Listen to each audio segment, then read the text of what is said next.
you're blonde, Hmm. you're beautiful, good looking, strong, good in the ring. In my brain, it felt like TNA was sometimes looking at WWE and going, "Hey, let's just kind of do what they're doing a little bit." Sure.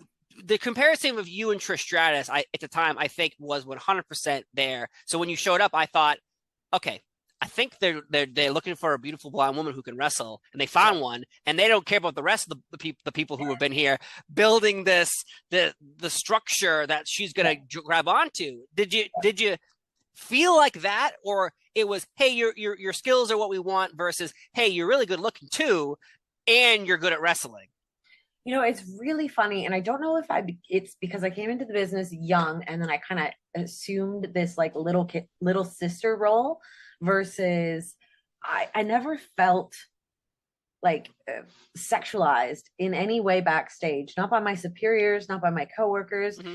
and and it was of a time where like you could get away with a lot more, unfortunately, and I've seen it over the years. But for me, like men like Scott Demore, who was very high up Mm-hmm. on the food chain, he'd been watching me wrestle since I was 17 years old. He had me at BCW, working for his promotion in Windsor.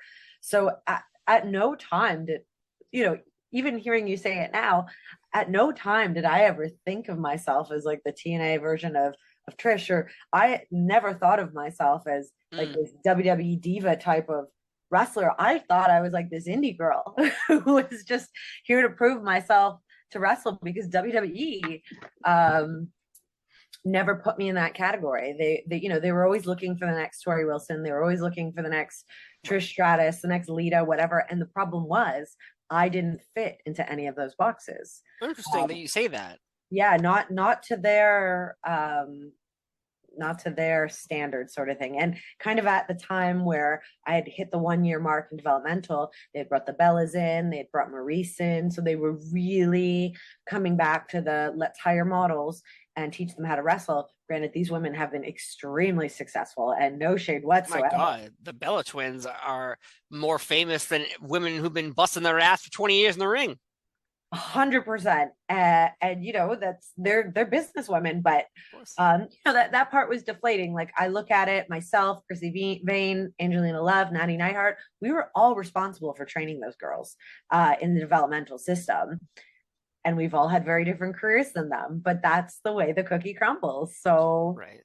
you Yeah. know I guess not everyone can be successful. There always has to be someone who's number one, and then you get stepped on the way up, usually.